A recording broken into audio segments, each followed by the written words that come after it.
Good afternoon. It's Monday, the 20th of July. I'm Erin Viner, and this is IBA News, broadcasting from Jerusalem. At this hour, the United Nations Security Council is voting on a resolution to endorse the Iranian nuclear deal. Members of Congress are meanwhile continuing their demand that the UNSC delay action until they have their own opportunity to review the agreement. Here with the details is IBA's diplomatic correspondent, Ellie Wogelenter.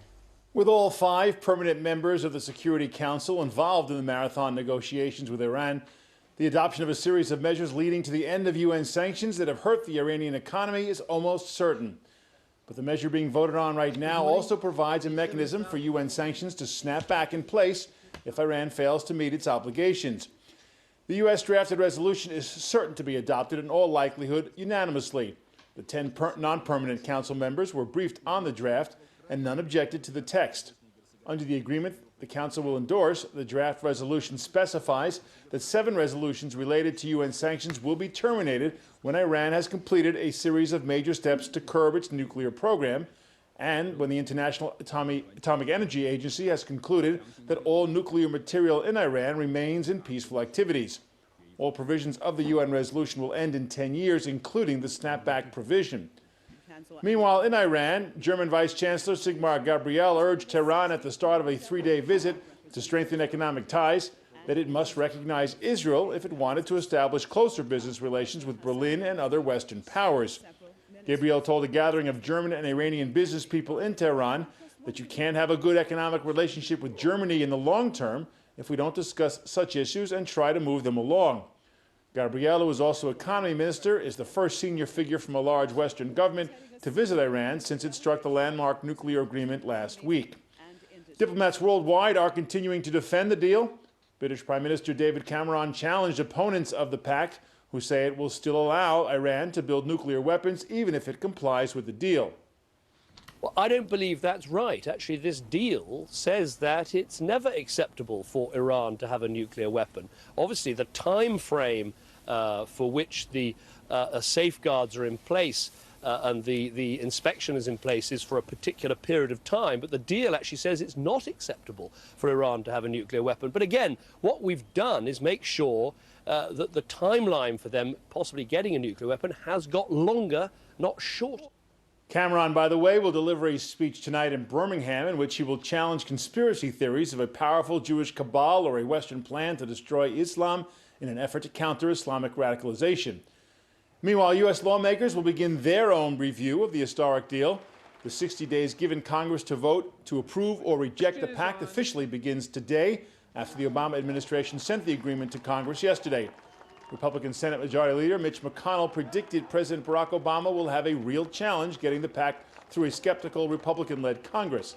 And Republican Senator Tom Cotton, a U.S. Army veteran and critic of Obama, said Americans were wary of the Iranian nuclear deal and that Congress would ultimately reject it. Iran is a terror-sponsoring, anti-American outlaw regime. They've got the blood of hundreds of American soldiers and Marines on their hands. We should not be empowering such a regime to be a successful regional power. We should be confronting them in every way. This deal, though, gives them $150 billion of sanctions relief. It even lifts the conventional arms embargo and the ballistic missile ban. And ultimately, even if they obey every single detail of the deal, puts them on the path to be a nuclear weapon state in 8 to 10 years. Finally, in a Pew Research Center survey released earlier this week, it turns out that a higher percentage of Americans than Israelis perceive Iran as a top safety concern. According to the poll, which asked 45,000 people across the globe to rank their greatest concerns facing the world today, 62% of Americans perceive Iran as a potential threat, followed by Israel at 53% and Spain with 52%. Only 17% of Palestinians polled in the survey said that Iran was a major cause for concern. Most of those polled rated ISIS as a more ominous threat to safety and security than the Islamic Republic. Erin? Thanks for that report. And in other news, Defense Minister Moshe Ya'alon has warmly welcomed his U.S. counterpart Ashton Carter to the country in what is the first visit to Israel by an American cabinet official since the signing of the agreement with Iran. We get more from IBA's Aryeh O'Sullivan. I'm not out to change anybody's mind, U.S. Defense Secretary Ash Carter reportedly said on his way to Israel in what appears to be an attempt to ease Israel's concern over the nuclear deal with Iran. Defense Minister Moshe Ya'alon warmly welcomed Carter at the defense headquarters in Tel Aviv. Carter has been to Israel many times, but this is his first visit as Secretary of Defense since assuming the role 7 months ago. After the standard honor guard reception, the two held closed-door meetings. With all differences, with all disputes, we share common interests as well as common values. And today we will have an opportunity to discuss the developing situation in the Middle East. It is really developing, changing almost every day. So we have to adjust our strategy and of course, in order to meet the challenges ahead of us.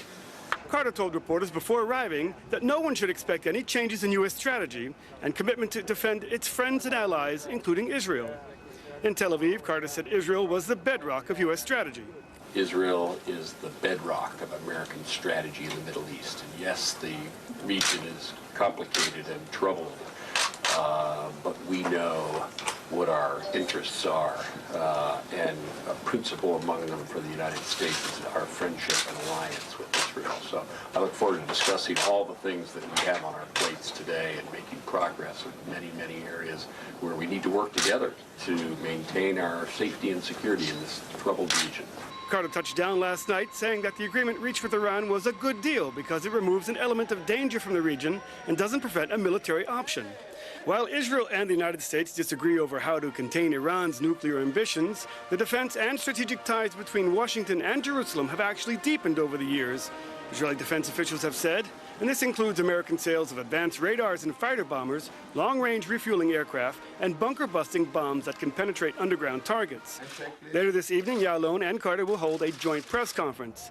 The top American defense official is slated to meet with Prime Minister Benjamin Netanyahu tomorrow.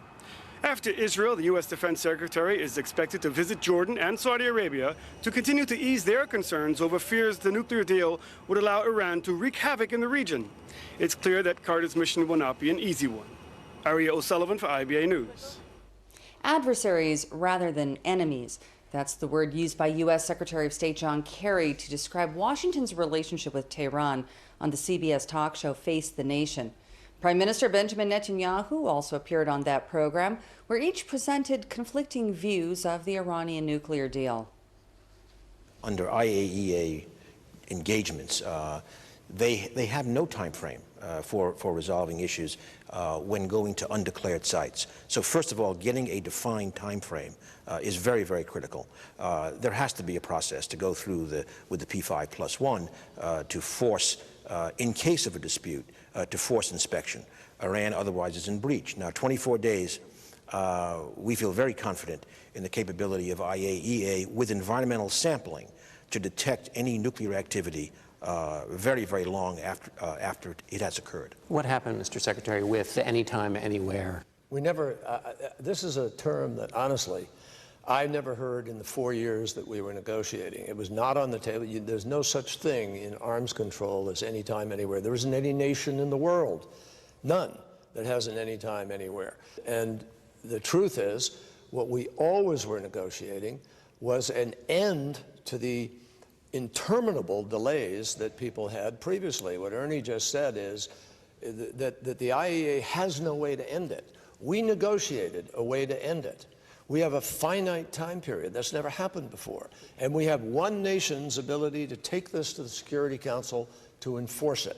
That is unique, and we think it was a huge accomplishment to be able to get this finite period. Just to check the record here, Ben Rhodes, Deputy National Security Advisor, said in April, you will have anywhere, anytime, 24/7 access. Well, we do, but we have access to Fordow, access to Natanz, access to these places. I don't know if he was referring everywhere, but on the access resolution of an IAEA challenge for a suspected facility that is undeclared, this is a breakthrough agreement which has a finite period that our intel community and our scientists, I mean, here is one of the foremost nuclear scientists in the country telling us that there's no way for them to hide that material or do away in 24 days. And right now, if I could just jump in and clarify that, again, in IAEA world, it's very important to distinguish declared and undeclared sites. Declared, we have 24-hour access. undeclared, we have this process. But don't you... Anywhere, Okay. I might add. Well, I said they've been an enemy, yeah. I mean, we're still adversaries. We're not allies and friends by any means. And this agreement does only one thing. And you heard the Ayatollah just in the last days proclaiming the continued enmity with the United States. So there are no illusions about that. What we know, however, is that an Iran without a nuclear weapon is a very different country than Iran with one, and that a Middle East without a nuclear weapon is a safer Middle East. So we believe that Israel, we believe the region, will ultimately be much safer because of this deal. Now, if we don't do this deal, if Congress says no to this deal, then there will be no restraints on Iran. There will be no sanctions left. Our friends in this effort will desert us. We will be viewed as having killed the opportunity to stop them from having a weapon. They will begin to enrich again, and the greater likelihood is what the president said the other day: you'll have a war. Secretary Kerry has said that Iran was an enemy of the United States and is now an adversary. You've said the real question is, what is the nature of the Iranian regime? Why is that so important? Well, you got a pretty big indication of that yesterday when the ruler of Iran, the Ayatollah Khamenei, says after this agreement is concluded that he's going to continue the battle against the United States. He's going to continue supporting terrorists in the Middle East and in the world. He's committed to Israel's destruction. And this regime has just received a dream deal. It's getting it may get a deal that may block or delay Iran's path to 1 or 2 bombs for the next few years, assuming they don't cheat, but paves their way to many, many bombs after a decade or so, because they become a threshold state with full international legitimacy. And to boot, they also get a cash bonanza to fund their terrorists and aggression against us, against the region, against America and the world. So I think this is a very bad deal with a very bad regime. It's not good for anyone's security. But, not ours, not yours. I know you're talking to lots of people. You're talking to us, obviously. Will you be lobbying members of Congress against this deal?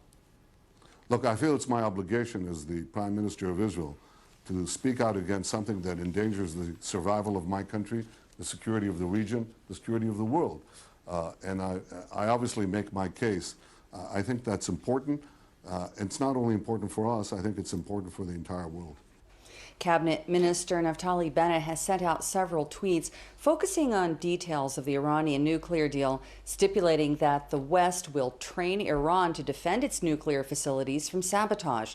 Bennett was referring to the third annex of the agreement in a section entitled Nuclear Security. According to terms of the deal, the United States, Britain, France, and Germany will run courses and workshops for Iranian security personnel to help them to prevent, protect, and respond to any attempts to damage nuclear facilities in the Islamic Republic. In political news, Zionist Union leader Isaac Herzog ended speculation that his party will join the coalition, telling a Labour Party convention in Jaffa last night that the Netanyahu government must be replaced as soon as possible and not given a lifeline. The speech was aimed at silencing those faction MKs who have become increasingly vocal in criticizing Herzog for not firmly ruling out joining the government. Speculation had been rising ever since the signing of the Iran deal, when Herzog committed himself to aiding Netanyahu's efforts in persuading the U.S. Congress to reject the agreement. The National Union faction, which is part of the IBA party, is threatening to implement coalition sanctions against the government until it halts the de facto construction freeze in the West Bank and Jerusalem. Such punitive measures could include the failure to participate in important votes at the Knesset, which could affect the passage of bills, given the narrow 61-seat majority held by the government. Speaking at a press conference in Beit El, Minister of Agriculture and Chairman of the Tkuma National Union Party, Uri Ariel, singled out the Prime Minister for criticism, saying that the ban on building contravenes promises that he gave to Habayit Yehudi.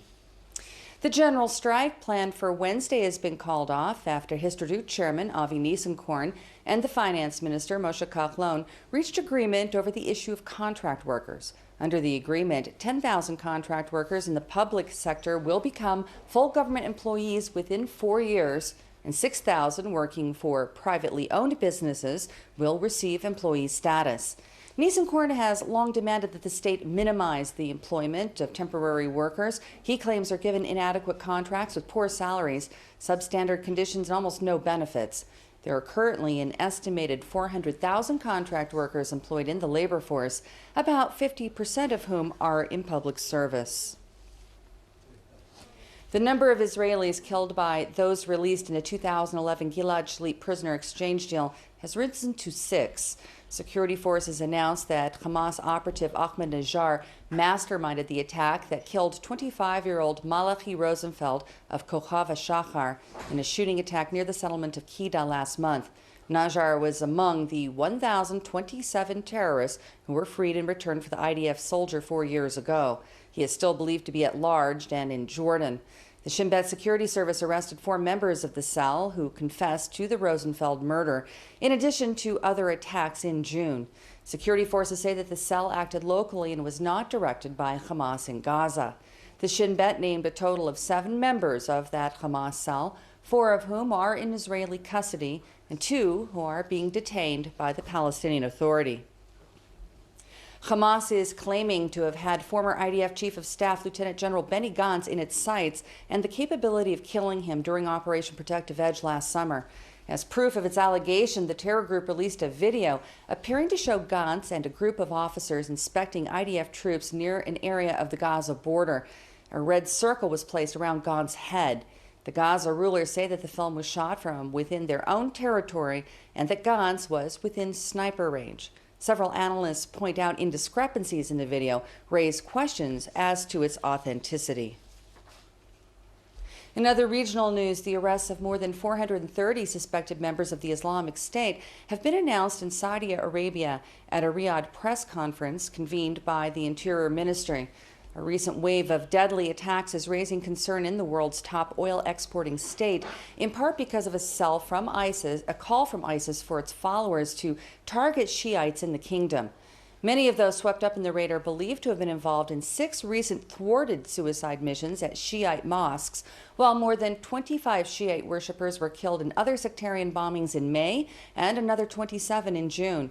The suspects are being charged with a range of offenses, including the smuggling of explosives, surveillance of potential attack sites, the manufacturing of suicide vests, as well as the provision of transportation and material support to the bombers. Tens of thousands of Palestinians from all over the West Bank celebrated the end of the 3-day Eid al-Fitr festival on the beaches of Tel Aviv yesterday. Others celebrated at picnic spots and the Sea of Galilee. We get more in this report from IBA's Dennis Zen. Just a few years ago, this site would have been unimaginable. That is, the Charles Claw Beach in South Tel Aviv, packed with Palestinian visitors from the West Bank. They came to celebrate the end of the Eid al-Fitr festival. The soaring temperature of 32 degrees and 70-degree humidity did not bother them in the least. Not even those who remained in their heavy traditional clothing, on the sand and in the sea. The Eid al-Fitr festival is a joyous holiday and a release from the month-long holy Ramadan fast. All this was made possible due to an easing of restrictions for entry to Israel, implemented by the defense establishment to honor the festival, notably a few days after Prime Minister Benjamin Netanyahu called PA leader Mahmoud Abbas to greet him for the holiday. This man thanked Bibi and said that this is the way things should be. And this bather said that Jews and Arabs must live together in this land, in peace. Everyone was having a good time, that is, except the lifeguards, who complained that West Bank Palestinians who live in a landlocked territory do not know how to swim, they don't speak Hebrew, and by and large ignore the rules. It's no wonder then that they spent the day extracting half-drowned bathers from the water. It's estimated that some 350,000 Palestinians visited Israel for the holiday, some on the beach, others at malls and nature reserves. No security breaches were reported.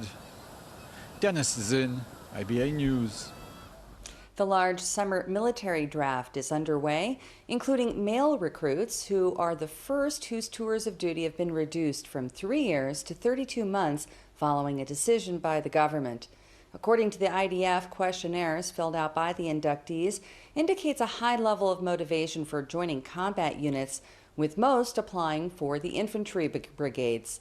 The Army also says that there's been a significant increase in the number of female soldiers volunteering to serve in combat roles. Taking a look at local finance, and the shekel today lost strength against all major foreign currencies, while share prices on the Tel Aviv Stock Exchange were up across the board. Here's a look at the afternoon numbers.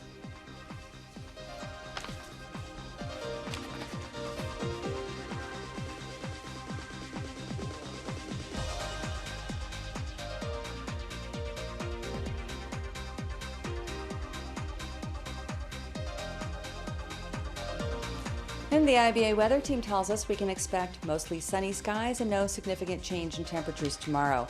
Here's the forecast at home and abroad over the next 24 hours.